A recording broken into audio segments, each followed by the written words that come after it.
So I'm here with the brilliant and beautiful Dr. Tamesha Hughes, founder of the Hughes Elite Scholars Upward Bound Program. Did I do Hey. it? Hey.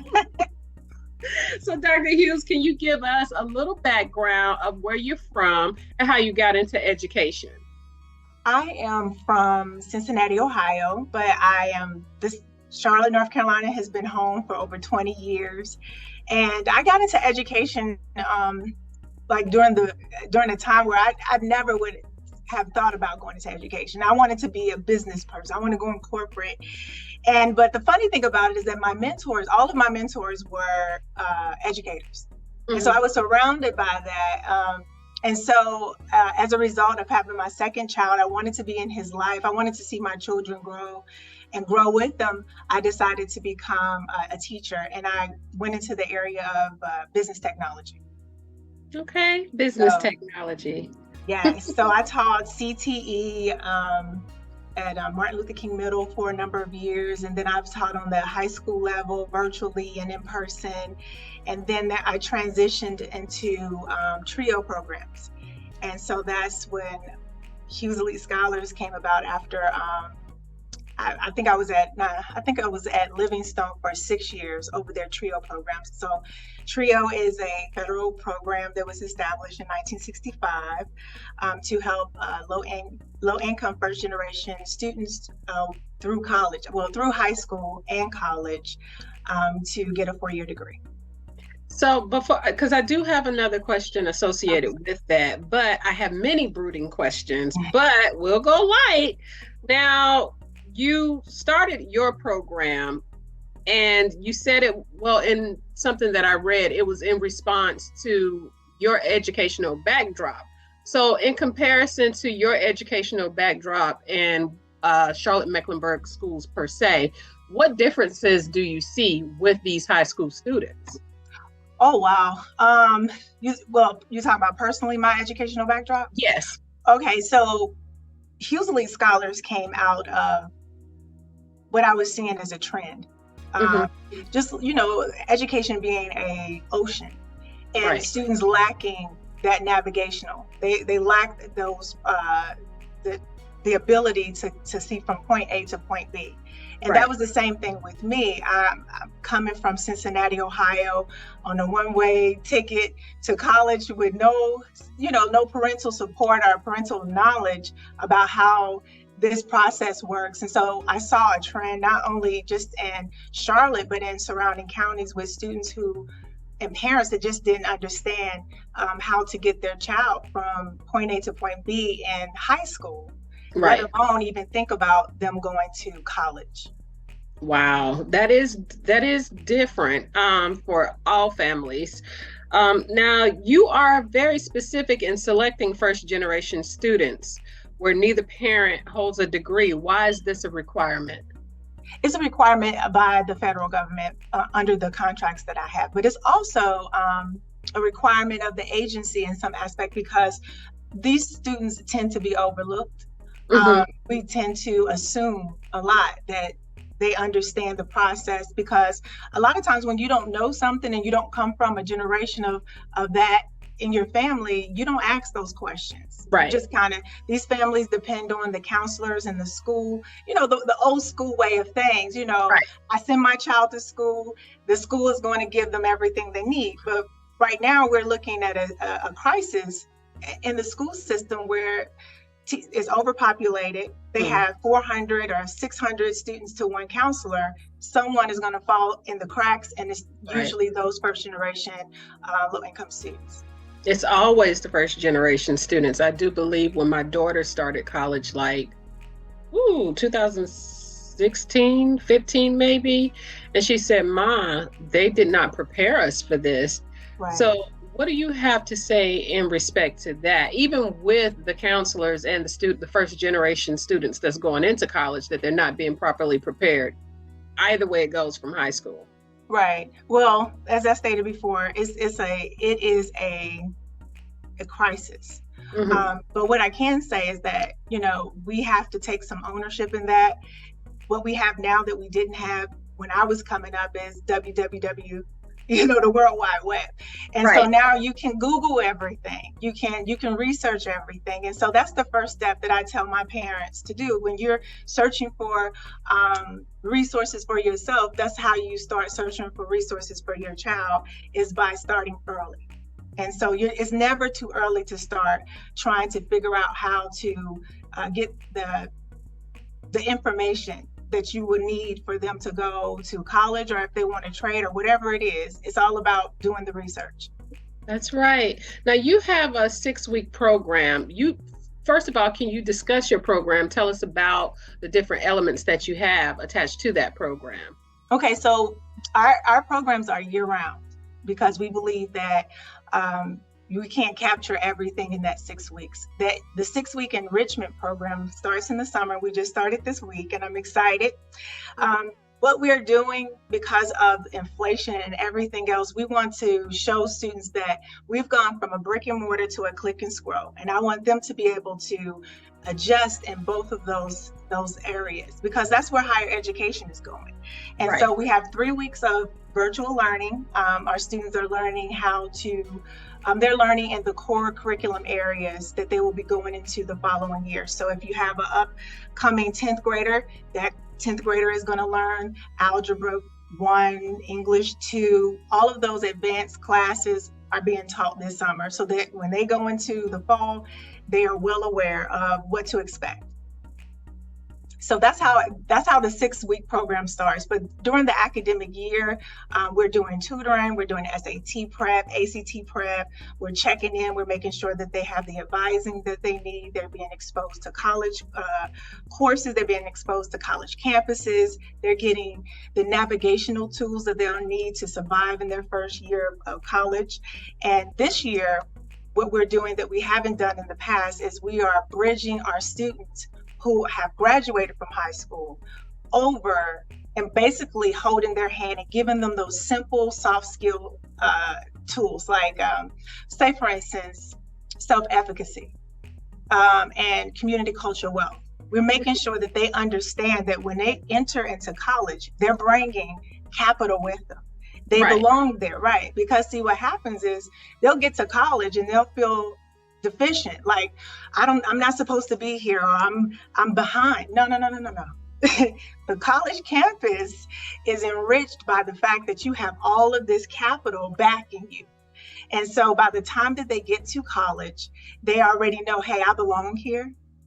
This is a business deal, and this is how my classes are going to be structured. So it's a lot.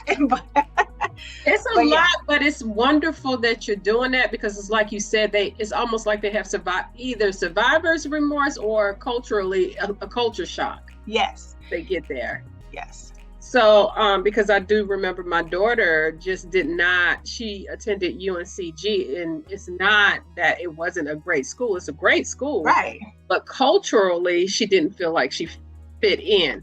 Right. Right. And so I would have loved, and I love to work with, mind you, we are transitioning. I'm even working with students who parents have 4-year degrees or 2-year Mm-hmm. degrees. They still don't understand the navigational of college either, because their parents are first generation college going, and they are working. Right. They're trying to run. And so they're just assuming, hey, because I graduated, you've heard some of this information. No. And so when we have students who go to PWIs, we make sure that they are matched up with our sister school, our sister programs, which is McNair, which a student wouldn't have to qualify by their parent having a degree. It's more so income based, it's a lot of different programs that we will attach to that student, so they can find people that look like them, think like them, and have things of interest, and then they have a sense of belonging, and then they can engage. So that's right. I love that. Now, how long have you run the program, and what is your graduation rate?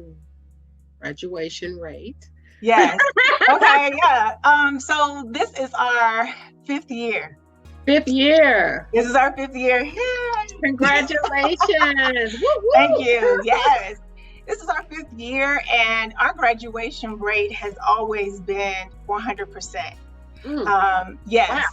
Last year, our seniors got $5.1 million in scholarships. Wow. Oh yeah, so we have some bragging points about this program. It works, and it works because we build a culture centered around caring for the students and holding their hand throughout this educational process.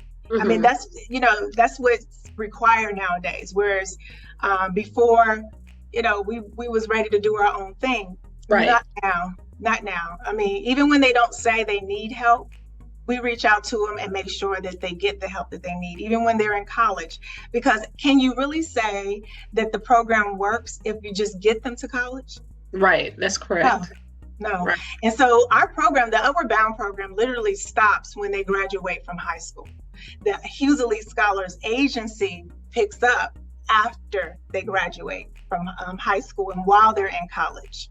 So that's the story. It goes beyond high school. And then, I have students, because I've been doing this since 2010. I have students who are lawyers now. I have students who are, they work for major banking institutions. They are in the social work field. I have all kinds of students. They're just doing some great things. And so that's, to me, is worth it, at the end of the day. Yeah. I'm just amazed. Like you said, you have 100% graduation. Lord, I'm having a brain fog today. Get to sleep, T-Blake. For sure. I have not had any sleep. I'm running on empty. Oh, no.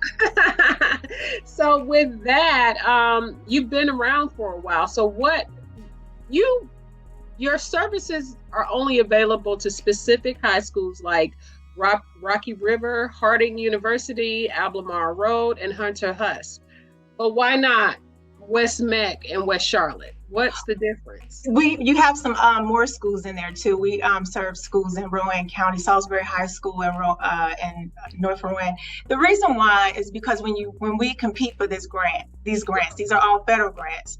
You put in those grants the schools who are struggling the most. And so, although I want to put a lot of schools in there, sometimes those schools don't qualify because they may have pocket of poverty, but they don't show the poverty that's needed in order to say, hey, not only do they have high poverty in the school, but it's low achievement, and they really have a need for it at this particular school. So, but say for instance, a student leaves those schools that we serve. Then it opens up the door for us to serve students at that school. Right. Okay. Yeah. So there's still possibility to serve those schools. It's just that we need a student that's in the program at one of the schools that we serve to go to that school. Okay. And that's a difference. So, and I guess I misunderstood. So the kids or the students who are automatically enrolled in Upward Bound will automatically transition into the next program. Yes. Okay. Yes. All right. So yes. Is there a tier 2, like, is there another step to the application process, or they're just automatically approved? You say for the when they go into college? Yes. Yes. We are with them all the way. There's no other application. There's no other step. We watch them, we check in with them. Like, I'll give you an example.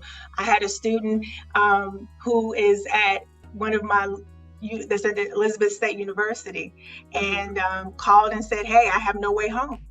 I mean, I have no way, not home, but to school. I'm at home and I need to get back to school. I have no way to get there. We get in the car and we take them there. And so but the federal funds are not covering that. That's agency funds, right? And so those are the things. Sometimes it comes out of our pocket. I'll give you an example. I have students that they get scholarships, they get grants, they get everything, but they need funds to help them get into orientation. Orientation funds can be anywhere from $500 to $800, right? To hold a room and everything else. Federal funds don't pay that. But I can't let that obstacle keep them from their goals. And so these are the systemic and the obstacles that our students face every single day. And I have a lot of stories but but for the most part, once they're in our program, we are responsible for them. And I feel like forever, but until they graduate from college. It is forever, because you never forget that one person that just never gave up on you. That's right. That's right. Now, how do you weed out the students that's serious? Like, what is that process like going into the counseling? Is it referral basis from high school? Yes. Or how do students get in? Okay. Oh yeah, yes. It's an application process, and it's a point system of how we use in the application process to kind of see where they are. We're not going just for those who are doing well academically. They have to have an academic need. And I don't say academically at risk, because I think we all are academically at risk. Right. But I look at the opportunities. With students generally have to have a 2.5. They need to have recommendation from their counselor, a recommendation from a teacher, and they have to write an essay. And in that application process, I get to see not only how they write and where they are in their writing, but I get to see what people think about them. And so we've had some amazing young people come through this program and just transformed from being quiet into themselves to outgoing and just loving the program and just loving life, even though they may be in situations that are unimaginable, So what is that head count like? Do you change yearly? What is enrollment process? The good thing is when we recruit, it depends on the graduation. Mm-hmm. So say, for instance, at all of these schools, we have 60 students that I think we serve about 180 students total, just as far as active. Mm-hmm. That's not counting the students that are in college. Right. So we've had a lot of students that are in college. This will be our first year of graduation coming around. And yeah, I know, I'm so excited of graduation coming around in 2024. So our enrollment is based on how many students we have graduating. So if we have 30-something students graduating, then we'll recruit 30 students to come in. And wow. So, yeah. And generally any given year we have a large graduation, but this year we recruited a lot of ninth graders because it's great to get them in the ninth grade, because then we get to get them ready. They're used to the information. By the 12th grade, they're ready, set, go. I think it's amazing. Like, your program in general is amazing. Now, I do have a question. Does the college of choice matter? Like, the HBCU, private college, which colleges do you assist with? I don't assist with any, I assist with them getting into a school that wants to pay for their entire college experience. That's the goal. Debt free is the goal. Right. So I really don't, I don't have a say in whatever they want to do. However, I do give them a specific breakdown in their financial aid package, how much they're going to owe. We even break down the interest rate on the loans from one semester to the next. My students, they understand that the college process is a business. This is a business. These are not your friends. That's right. Okay? They want their money when you get out. And so, period. Right. And so I even showed them my loans. I said, look at this. Look at this. I don't want you to have this. I want you to. And so what we do, and this is a good thing, I love it, is we look at their transcripts. I have the parents come in. This is a holistic thing. It's not just working with the student. It's working with their parents, because if I can get the parents, I got the student. But if I'm working just with the student, the parents is thinking something else. They're somewhere else. Okay. So the goal is to get them involved, get them to, know the program, want to be a part of the program. And actually, I even push for them to go to school. Okay. And so, but I do push my students to the colleges of promise. And those schools are in North Carolina, where the tuition is $500, but that does not cover boarding. Okay. Right. So the students, and I show them, you still have Pell Grant. Pell Grant is a lot, and it'll cover that boarding and everything else. And sometimes, depending on the school they have to go to, they're going to, they will have to pull a loan. But I always advise them, hey, go this route. This is what your transcripts have been saying. You're good at math and science, and they have a STEM scholarship over here. Go ahead and try it. See how that works, So that's one of the good things that we look at is the trend in the transcript. But I also tell my students, your high school GPA does not determine how well you'll do in college. I'm an example of that. Like I had extenuating circumstances in high school. When my grandmother raised me, she passed when I was 17 years old. And so I had to navigate that, that transition into adulthood really early, just like some of my students are. And I said to them, hey, these are the cards that you've been given. And this is how we're going to work it. I've been there, I've done it, I know how to do it. And they trust me. So that's what makes it easy. Now, I love what you're doing. I love that you have reference points so they know you identify with them. Oh, yeah. Do you feel like this is passion or purpose? Oh my goodness, both. The PP. The PP. Not PPP loan, the PP. No. The PP, it is passion and it is purpose. Passion, is the love. The purpose is what wakes me up every day and has me up at night, because I know that this is my life story. This is what God has put me on this planet to do. That's right. And I'm grateful that at my age, I found it, because a lot of times people, they don't know what their passion and their purpose is until later on in life. And they feel like it's too late to do it. But I was grateful to really listen and be in tune with what God wanted me to do. And that's why I'm running in it. I'm running with it.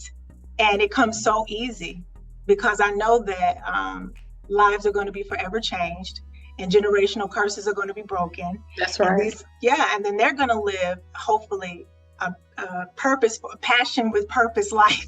We need to write a book about this. You should. And generational wealth will be had. Yes, that's right. Period.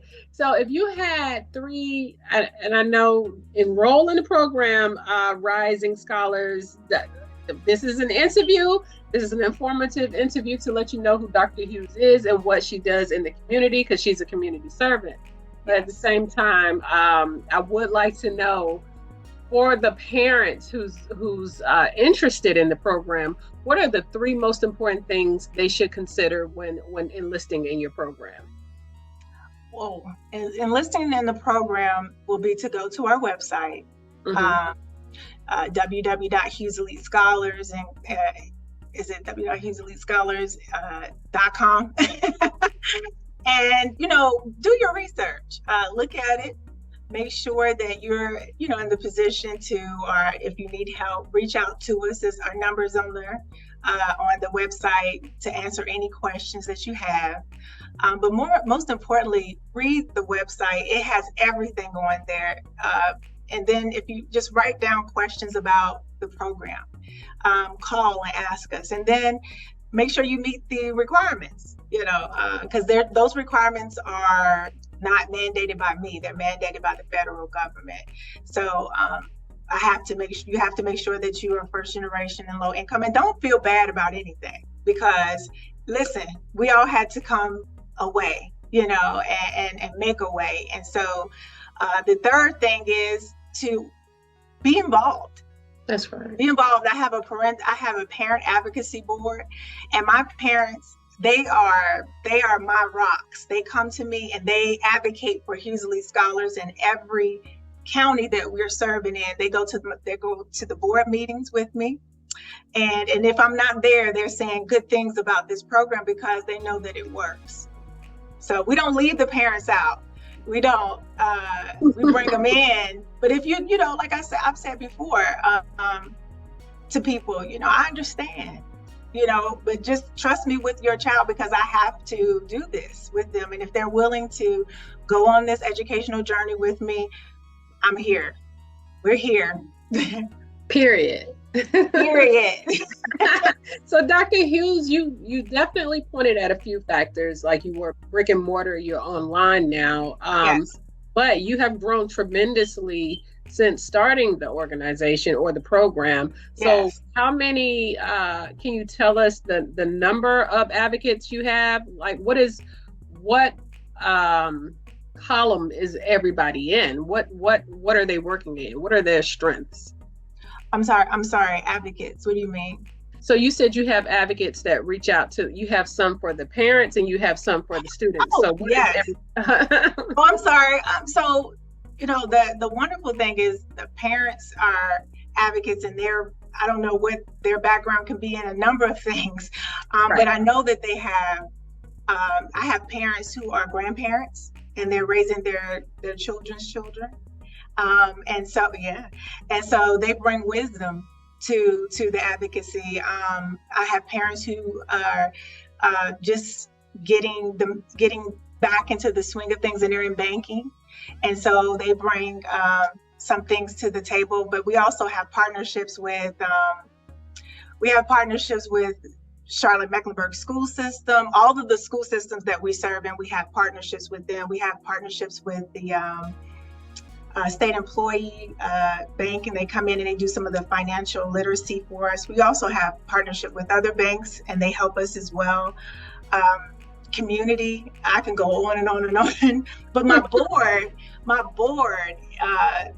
is just awesome. And so my board I have doctors on the board. I have my chair is a former school psychologist, and she understands all of what I'm talking to her about, and she assists, especially with students who have IEPs, which is an individual education plan. They might need some assistance, throughout the program. So she helps me with that. I know I'm leaving somebody out or something out, but I'm just trying to figure out how you came in a one-woman show to grow this program to this magnitude, to not one program like three. Yeah. Three. I'm gonna tell you, like I said before, I'm not ashamed of how I started, and it's going to be amazing how it finishes. But what's important is the work. The work has to be done. Like, I know how it feels to be the first in my family to go all the way. Okay. And I know how it feels for a student to go away, especially for my Latina community. It's a family decision when they get ready to go to college. Right. And so if the family says no, then this student who has excelled throughout their academic years in high school doesn't go to college. Mm. Okay, so it's more than just seeing it just being me. When I see that it's a God move, it's so much more. I don't see me. I see God moving. In all of those situations, I see Him moving.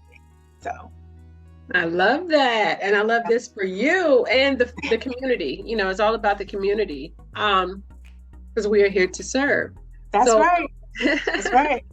So if you can give your website information and information, do you have IG for the program? I do. It's Hughes Elite Scholars .com, and IG is Hughes Elite Scholars as well. I look out there, but I forget what it's called, but it's still Hughes Elite Scholars. Vacation is coming, okay? I know, right? I know.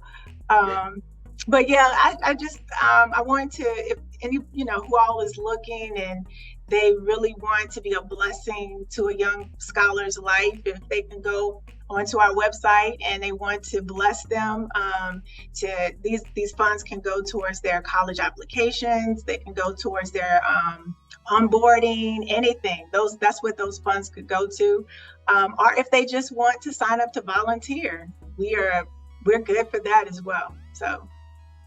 So what does the volunteer portion look like? They will sign up. we do background checks on everybody that works with us because they are working with minors.